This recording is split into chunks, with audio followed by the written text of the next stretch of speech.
been working on my abdominals, but they're still abominable. So that was wonderful, eh?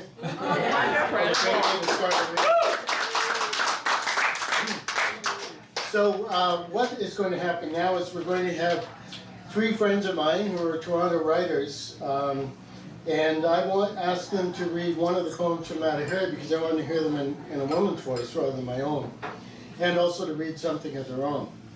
So going in alphabetical order, Heather Babcock. I think most of you probably know Heather already,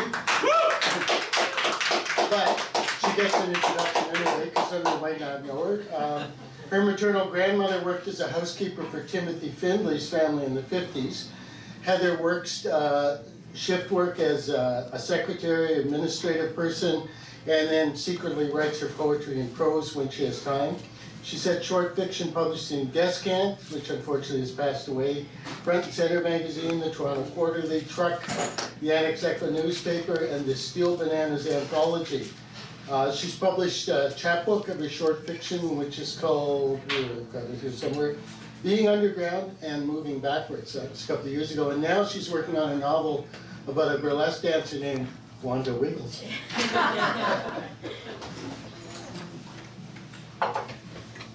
Thank you, John. This is Figurehead Dream. A buxom wooden woman, painted in bright polychrome. I cut waves at a good clip as wind flutes through my chiseled hair, water foams over my polished waist. She's got a bone in her teeth, old sailors said, watching a clipper split the sea like this. Ships are she, because their figureheads breast the water, and men try to make them obey. With ropes and knots and wise old saws, I'm a figurehead who's quit her ship. My lips fix a grin. Men don't want complexities. Bone in my teeth, figure of speech caught in my head, tongue sealed by salt wind. Gray destroyers hunt me. Massive bows curved like absolute physics, fade into mist as they taper behind. They arc and skid on the sea, trying to split through my wood with their metal, pass through each other like ghosts. I aim my brushed-on smile at the future, my wake a wedge of bubbling surf that ships bisect and bury. They close on me as the sun rises and paints the ocean with fire. I catch and torch into an icon. The destroyers dull to fillets of spent force. Steaming water streams behind me like a bridal veil. I ascend the column of my burning figurehead to the sky. I'm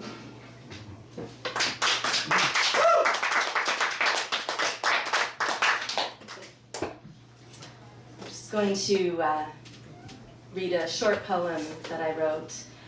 This is about another very notorious and misunderstood woman, the original It Girl and silent movie queen, Miss Clara Bow.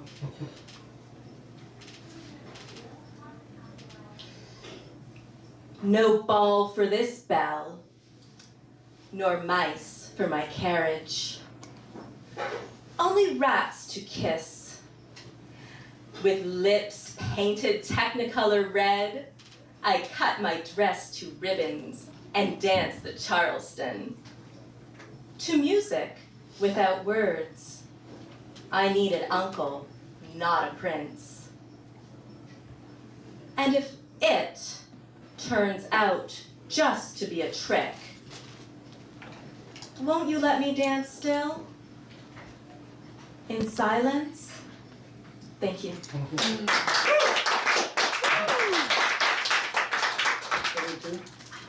Yeah.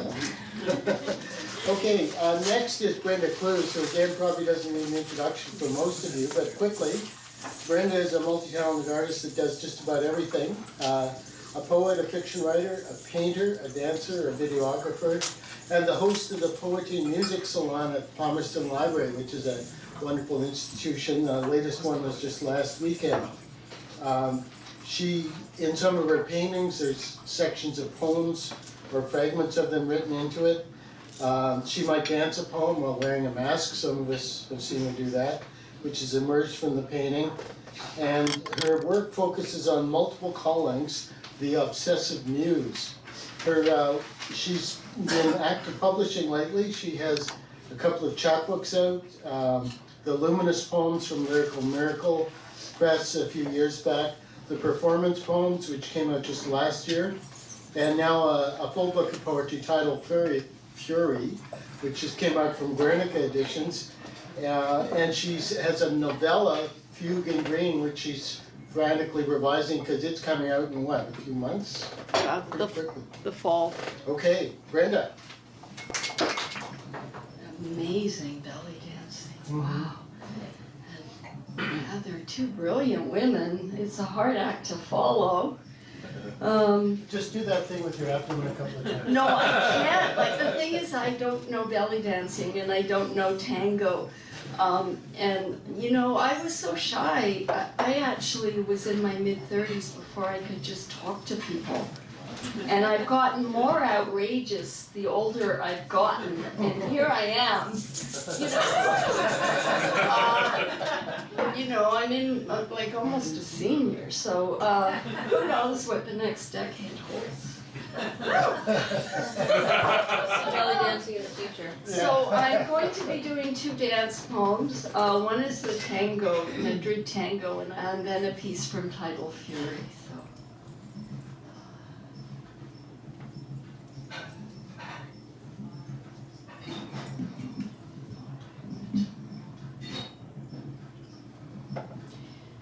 Madrid Tango. It's Palace Hotel Madrid, New Year's Eve, 1960, 101 years ago. The tango is perfect seduction, a warm breeze from the shores of Argentina, the perfect dance for double agents. Here we glide across the floor in pairs, feet moving smoothly as snake ribs. I hardly know who holds my hand. He is slender and proud and does not know all that I am in the addiction of the tango. We drop our masks. I am not unproductive agent H21, an ex-performer, aging dreamer. I am pure feminine essence, silken as my gown. He is only a man. The music's magnet forms our elements, two straight lines that cross the floor, reverse, fall back into 4-line. This dance is brandy in veins, flamenco slowed by South American sun. We pass the blonde French woman who whispers to my chambermaid held by Prince Ratibor, the new German ambassador. There, the little man who shadowed me behind the potted palms in the Paris hotel forgets suspicion as he stares into the eyes of the Portuguese agent. Any woman could become a spy. She already knows the first rule. Never show the enemy what you really want. Wear the mask he finds most pleasing. I have been a dancer, courtesan, spy, but like Shiva I destroy as my quick feet create tonight. I'm that woman who never let the past lead her steps. and you holding me are any man from a dozen nations. Allied, neutral, pro-German. What you want from me tonight is not information. Gratification or applause, but a body that knows where you'll turn before you do. A back that sings like a violin in your hand. An elegant arm that stretches as far as yours. So we turn and pace and dip. At midnight, all kiss and champagne corks salute like the artillery a few hundred miles away. Noisemakers blow out, tongues of the dead. A new year begins for this weary war. I've had enough of suspecting and suspicion in return. The cure for my malaise is more tango across the curling ribbons of crepe, squashed funny hats, and broken glasses. I'll trade any secret for one more dance. And you'll destroy your career. For me, aging and ageless, beautiful and sad, sore feet, a hangover, but my eyes reflect the dawn.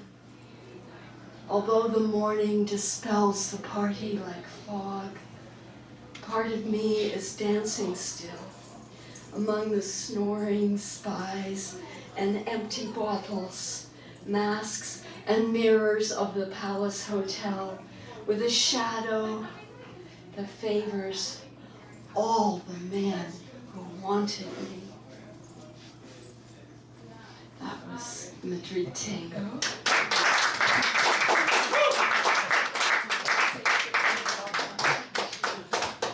Okay, so I'm going to do a piece from Tidal Fury. I probably like this. Yeah, I actually went on YouTube last night. I was trying to learn some tango. I kind of, anyway. It's worth, working on the piece. It's a beautiful poem. Thank you. It's a very sensual poem, and I love the dance element in it and her wily wiles. And I think she's got it. Come dance with me. Give me all your secrets, but dance with me. Okay, so this piece is called Chthonic.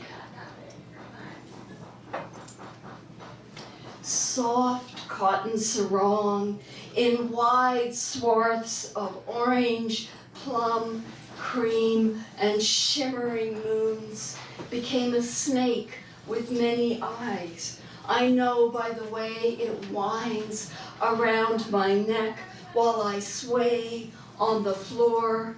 Serpents of protection. Do I hallucinate?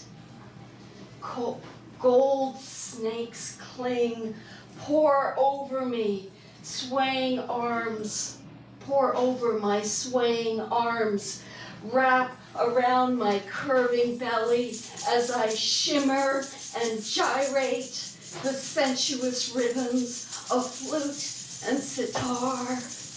I am possessed.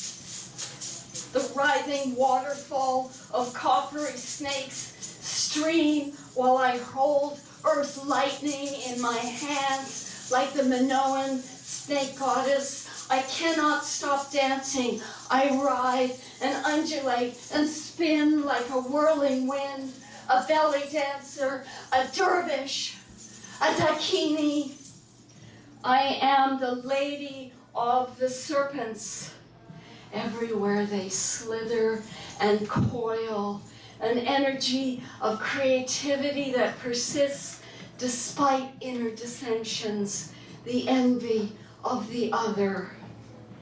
The face of envy on the dance floor is a mass of dry, dead hair, an austere, thin frame, a rigid torso without sensuality or warmth, the cruelty exposed, the fumes unable to prevent, useless flap of useless motion, rendered impotent, powerless. Today, the dictator died.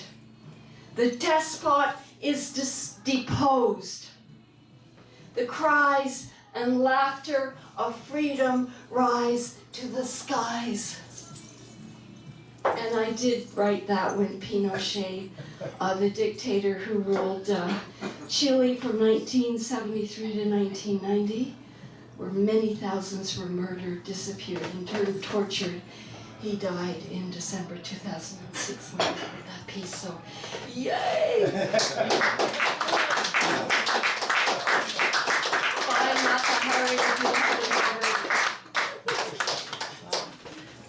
Wow, that's pretty lively for someone who's almost a senior. I don't think you're dead yet, Brenda. So our final guest reader is Kath McLean, and I believe she's going to perform a Scottish folk dance. Last year she was the writer-in-residence at Purdy House, and I actually visited her there, and it was extremely cold because Al Purdy didn't build that place to be used in Canadian winters. She just came back from Edmonton a few months back. She's produced a CD of her spoken word with music, which is called Seed, Bone, and Hammer. Her first poetry collection, which is called For a Cappuccino on Bloor, won the New Muse Award. And then more recently, she published Cat Among the Tigers, which is a look at the life and times and kind of context of Catherine Mansfield. And I believe she's at work now on a book about H.G. and Freud, poet H.D., and also the Spanish flu epidemic. And I don't know how she finds time to walk her dog, but she does that too. So, Kath McLean. Well, John touched on it. When I first read his book, I was sitting in Al Purdy's chair looking out on Roblin Lake. And I had been toying with him that I said, yeah, you know, I'm looking for something new to write. And I was looking at the topic, and once I read the book, I went, yeah, can't do that one anymore. So, going to go to, and I believe this is the new one, right, John? Yes.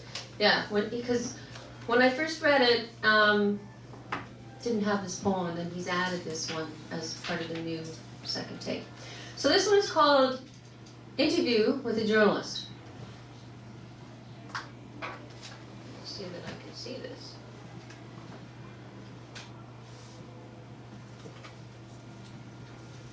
How can I entrap any man, you ask? At first, just listen, observe. Say little, but keep a subtle smile on your lips. He will not know whether you are mocking or his intentions please you. Ask who he is, what he wants. Say little about yourself until you find the way in. When you look in the mirror, who's there? See the being the world perceives. After that person, sorry, I'm having trouble seeing up here. Alter that person, he who he imagines. If he wants a mother, soothe and caress. Give the breast. Men were denied years ago. Give suckle. Murmur endearments when he tells you how little he is appreciated. When he balks at buying gifts, deny him. He will return. If he professes to be the great lover, the Superman who pleasures any woman, be shy. Pretend that you have never had a true jouissance. Show him only the most conventional ways of lovemaking. Be modest in the bedroom. Close your eyes at the sight of engorgement. Become that creature who lives for his embrace, moan, "You have awoken me."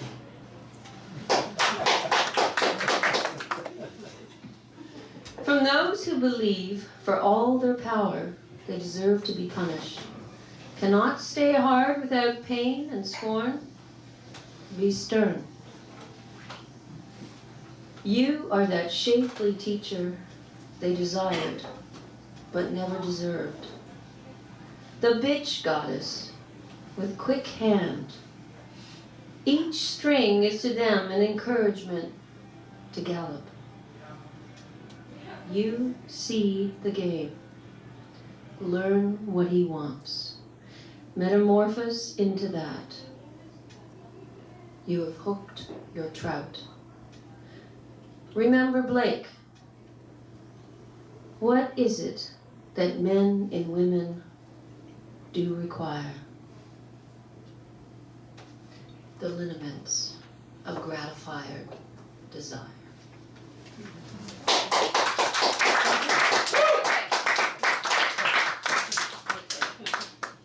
Somebody left their copy in here. All right, so when John said he wanted us to read something of our own, I was trying to make some sort of a parallel.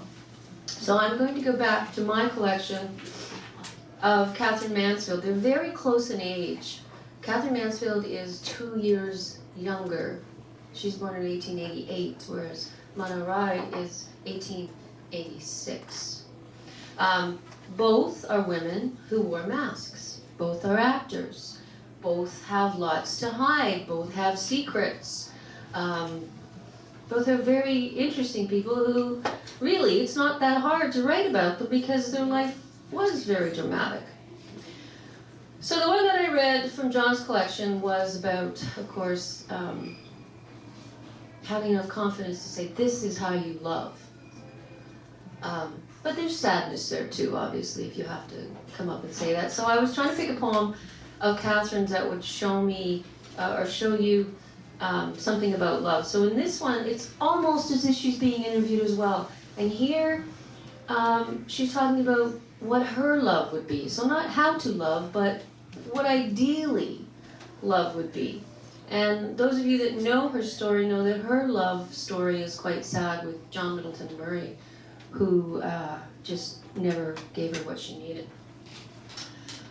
So this one is called Where I Lay Down My Head, and this one takes place in Monton, France, 1920. So we're still in the same era as John's book. So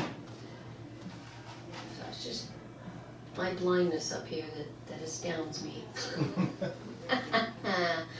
Yeah, okay. Just gotta find the light, baby. Find the light. So we're just gonna find the light here. Okay. The mind I love must have wild places. A tangled orchard, where dark damsons drop, heavy grass, an overgrown wood, perhaps a snake or two sliding about my feet. The mind's love must be immeasurable, a pool neither too deep nor too shallow.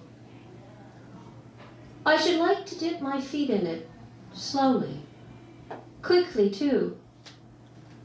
Is the water tepid? Is it cold?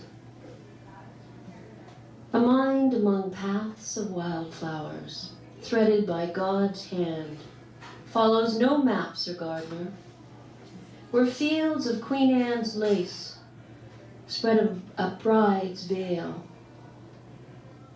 a wave of light, this way, that, gently, and not so gently. I want what is hidden, not shrubbery or nails hammered in my palms, splitting my thumbs in two. The immeasurable space of sky, 1,000 shades, wind drifting, clearing, clouding, cerulean blue. I want the afternoon light to frighten my scratching pen, to itch my skin hot, cold, to wait for the needling hand to take, retreat what was said, what wasn't. The cigarette stub now, the season blooms.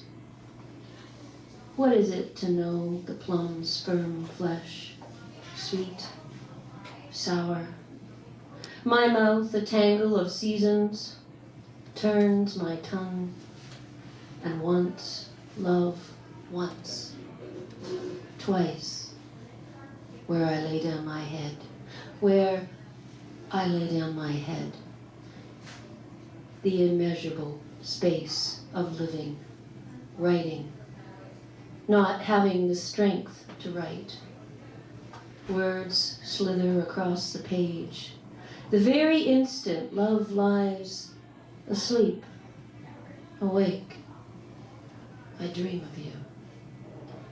In the heavy grass, in the dark shades of night, spiders creep across my skin and beat out the light.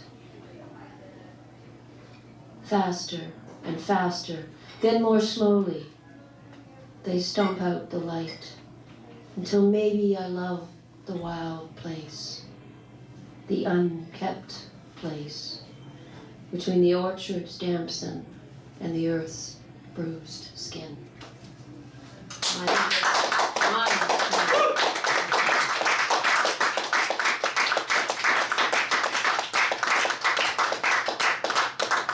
That was wonderful. The Scottish folk dance is very subtle, though. Very subtle. Very subtle. So I'm going to finish this off, finish the evening off, by reading a few poems myself from the book. The ones that you heard from Heather, Brenda, and Kath are all towards the later part. So the book's kind of written chronologically, starting with her childhood and then meeting her husband and becoming a young wife and so forth.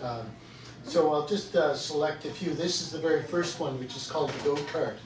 When she was a young girl in Holland, her father was actually making a good living. He ran a store that sold like ladies' gloves and hats and things. So he had some excess cash, and when she had a birthday, I think maybe her 7th, he bought her a goat cart, which is like a little wagon pulled by a goat. It's not the kind of thing you can get at Toys R Us these days.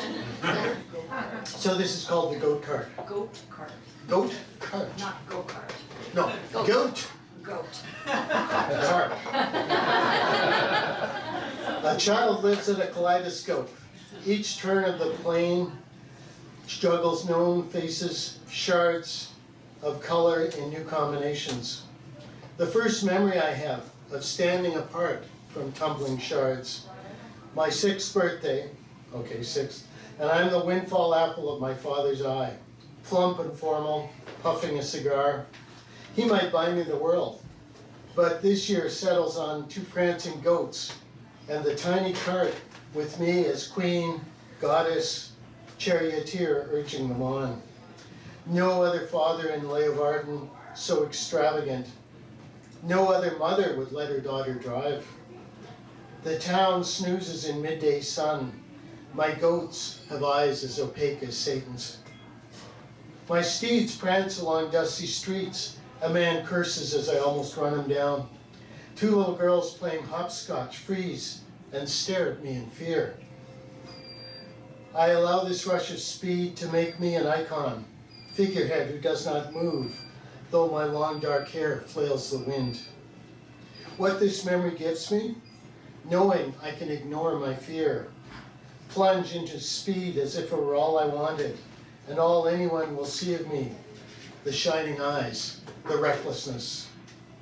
As a woman dancing, I use the delicacy of sharp hooves racing over cobblestones. As the world rushes towards me, I learn to stand unmoved.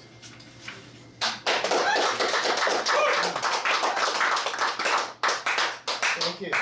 So we fast forward a few years. Her mother died when Matahari was maybe 16 or so.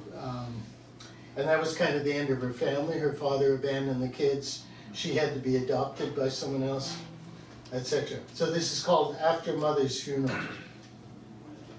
I play this piano to atone for her death. My mother mourned only by her family. No one else bothered to attend. Our pride broken in public, now privately interred. My fingers find between the white keys, skull teeth, ivory gray fence, the black stone notes that end broken. I play nothing and jam down the sustain pedal as the piano hums its own threnody. The perennial favorite, unfinished sonata of the newly alone, child whose mother has gone into a dark cleft, spaded in the earth. Her only faithful suitor, death. Ashes to ashes, dust to dust, the only truth in that lie of a funeral service. I assemble the triad, my father's pride, disgrace, abandoning of us, shade it with the minor of losing part of myself.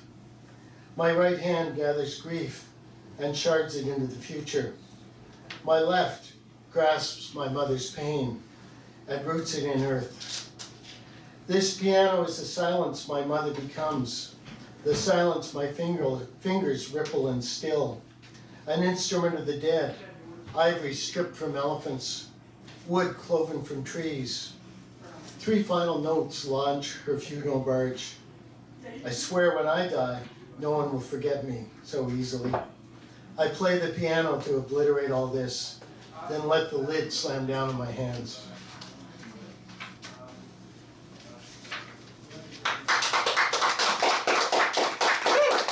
Thank you. Okay, we've been talking a lot about dance, so thank you so much for the dance, Angelica. That was great.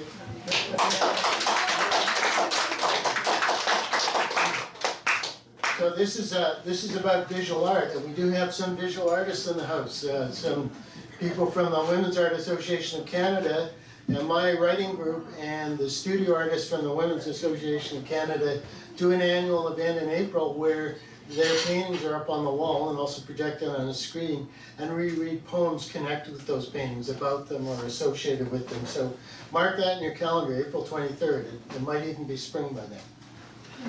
So this is called Rendezvous at the Rijksmuseum. Who's been to the Rijksmuseum? It's a huge, you have. Great, it's a huge gallery, and you too, in Amsterdam, right? Yeah, and you, 3. Okay, very good. So this is where the couple met. Matahari saw an ad in the paper saying companions wanted, and it turned out to be this military guy who was 20 years her senior, so that's where they met. But this is the second of the Rendezvous at the Rijksmuseum poems. Rudolph, do you remember how we met? I answered your ad and we arranged to meet in the Rijksmuseum. Shh, I know exactly what you thought. No, let me finish this, then I'll come to bed. I am a military man. Art is not worth wasting time over. Here's 3 acres of painting and carving by men without the sense to take what's offered. Give an artist some fruit and wine, a naked courtesan on a couch, and he'll start fiddling with shade and texture. Meanwhile, any man with common sense will have eaten the fruit, gulped the wine, had the woman, and not wasted a yard of canvas perfectly good for patching tents. Take this Rembrandt. There's hardly enough light to show us what he was missing while he painted away. But you, walking towards me, now there's art for the taking. The way your long legs head to 2 good handfuls of ass, a pretty little waist, and long, smooth arms, dark hair, full lips, and fatal eyes. Even an artist might notice, although he'd knock over the easel on his way to the couch. All those painters aiming at Eve should see you. Your walk that says paradise is still here. I'll open those gates, girl, so your beauty knocks the figures off their plinths. Truth, justice, honor, virtue, shattering under the attack of honest lust. I'll describe the tropics and the dangers of my work while I maneuver you onto the couch. We'll turn art back into life, or your hips are lying to me, and I know how to read hips. How's that, Rudy? Wake up, you drunk. Your little wife dramatized your inmost thoughts and you missed it. All right, I'm coming to bed.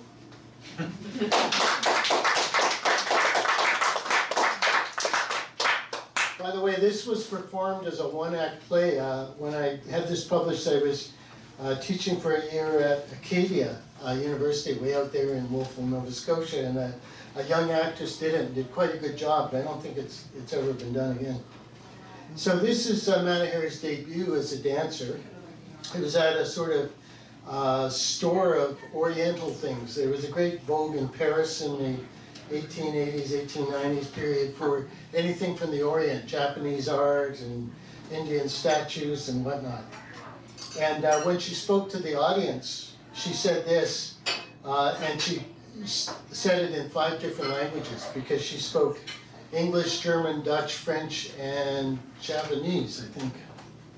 My dance is a sacred poem in which each movement is a word, and whose every word is underlined by music. Golden collars around my throat, pearls on my tawny arms and legs. I stand in a fog of incense, incantation from sitar and tabla.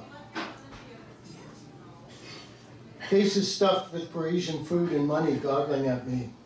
I dance for the statue facing me, Shiva in his aspect of king of dancers, right foot crushing the dwarf of ignorance, left upraised, perfectly balanced with forearms above, face calm, halo of flame and emanations scrolling from his ears. The truth of his dance animates me. I take my past, my grief, marriage, my failure as wife, artist model, circus rider, my arrival in the city of light, a revolver and half a franc in my purse, nothing to trade but my body and brains. I crush all beneath my feet, crush and recreate myself. Strip the flesh and long dark hair, a Margareta Gertruda Zella MacLeod from my bones, stamp those bones to dust and sweep it away with my hands, now birds, now flames, now invitations to sexual frenzy. The Parisians have never seen anything like this. They know someone is dying, someone is being seduced, but aren't sure who. This dance is older than Paris, whose centuries are one posture in Shiva's dance, whose opera and sieges and guillotines are symptoms of his music and fire, scouring human dirt from the planet until the metal at the center shines through. I offer my life through my body to my Lord of creation, destruction, and bear a new woman through jeweled loins. Afterwards, I tell the crowd the old story of Shiva in French, English, German, Dutch, Japanese. They know to join my dance is to forget themselves. My final gesture seduces each of them into the abyss of mystery. Each feels a shiver that starts at the genitals and rises straight up the spine, sparking the urge to say, fuck the family, fuck the past, civilization, my tiresome self, junk the lot, and start anew. Care to dance? Okay, I'll just read 2 more because I think it'd be nice to have time for a little more drink and chat, and then we'll all head out into the snow. This one's called Kama Sutra. I don't know how many of you read the Kama Sutra. It's rather a wonderful book. I'm sure you've read it, Claire. Just for research purposes, right? I just looked at the pictures. You just looked at the pictures. There are good pictures. Anyway, it's written by a Hindu sage named Vatsyayana. So I quote it at various places in this. Wise Vatsyayana, the von Clausewitz of love. Any woman can profit from this wonderful book, which assumes that sexual pleasure should be sought by both sexes, that a woman grows richer from learning the arts of love, and shame and guilt should arise only when orgasm is pursued at the expense of spiritual and material progress. Seduction, adultery, and manipulating others' desires are all permissible tactics. Every stage and act of love is defined and given its proper place. Against the logic of this Hindu sage, convention does not hold, morality weakens, even the commandments seem uncertain. To the fulminating pastors of Europe who denounce their own desires as the work of Satan every Sunday, I give the 8 kinds of pressure with fingers: line, circle, sonorous, half moon, the tiger's claw, the peacock's claw, the leap of the hare, the leap of the Blue Lotus. To the gossiping housewives of Holland, who wring others' affairs out like laundry, but heavens, the very idea, never sin. I utter the 8 sounds of pleasurable anguish. Hin, foot, fat, suit, plat, a tonal sound, a cooing sound, a crying sound.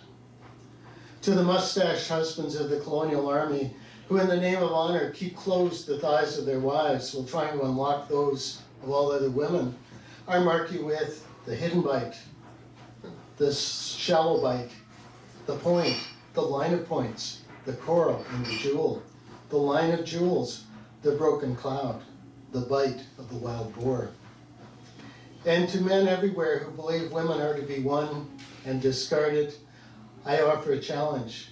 With my beauty and their teachings, these teachings, in any game I hold the better hand, because Vatsyayana shows the clever courtesan never approaches a man directly, but uses his vanity and self-love to win her ends.